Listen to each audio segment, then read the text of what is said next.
Hello, and welcome to Your Pokemon Competitively. Today, I thought we would try something a little different. Instead of looking at your Pokemon, we'll be looking at my Pokemon. Starting with my deck. Now, the way it works is at the start of the first turn, our goal is to get Spearow out and use its evolutionary advantage ability to instantly evolve Spearow into Fearow. Of course, only if you go second, though. We do this because its attack, B-Catch, allows you to find any 3 cards you need from your deck, effectively acting as a super-powered quick draw. From there are 3 ways you can play this deck, but all of them need energy acceleration, which is why we always grab Vileplume. But how does Vileplume help us get energies? Let's thank to its ability. Fully blooming energy! We can search the top 8 cards of our deck, and if any of them are energies, we can attach them to any of our Pokemon.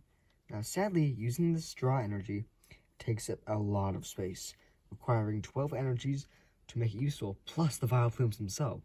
But I think it's worth it, just to watch your opponent's face look in horror as you pull out 5 energies in one turn and instantly power up all of your mobs.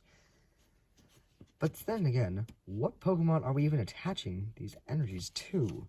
Well, that would take us back to when we used B-Catch first turn. Option 1 is best when your opponent using a high retreat cost Pokemon, but that works in most situations. That is, unless you're being swarmed by an army of monkeys. Besides Vileplume, of course, we will be grabbing the Claimer's Wasteland and Spidops EX. This is because they both raise our opponent's retreat cost even higher than what they already were, which allows us to use Wire Hang on Spidops, which does 30 damage per retreat cost on your opponent's active Pokemon. All of this, plus 90 damage, all for 2 grass energies, it can be pretty devastating against a high retreat Pokemon. And now you can imagine how this can be pretty good. But there are situations where this can hurt you. Like, for example, you aren't able to switch out your Pokemon anymore. But that's why you gotta have backups, like other stadiums of which that you're using, or just other strategies altogether, like Screamtail EX. Now this would be going back to the first turn, where instead of grabbing Spidops EX, you're grabbing Screamtail. And, of course, a Psychic Energy along with Vileplume. Now this is because of its attack crunch. This allows you to knock off energy when you attack, making your opponent not be able to use or really power up their Pokemon, stopping those pesky no-retreat high-damage Pokemon before they can do their pesky attacks. Now this by itself is already a decent deck, but we have a lot of useless, jobless Pokemon on our bench that are just sitting there. We want ways for them to work.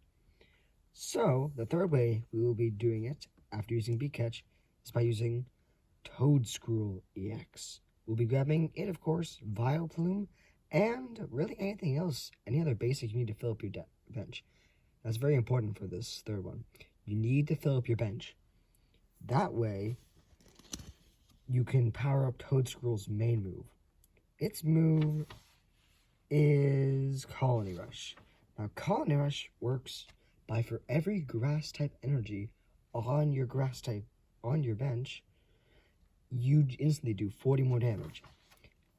And you can stack this to multiple Pokemon on your bench, meaning that if you can get your bench fully loaded, you can be upwards of 280 damage to any Pokemon every turn. Add that with a few Dusknoirs, and this deck can be pretty brutal. And that is why I think that my deck is pretty good, competitively. You guys decide if you guys like these new videos. Please enjoy.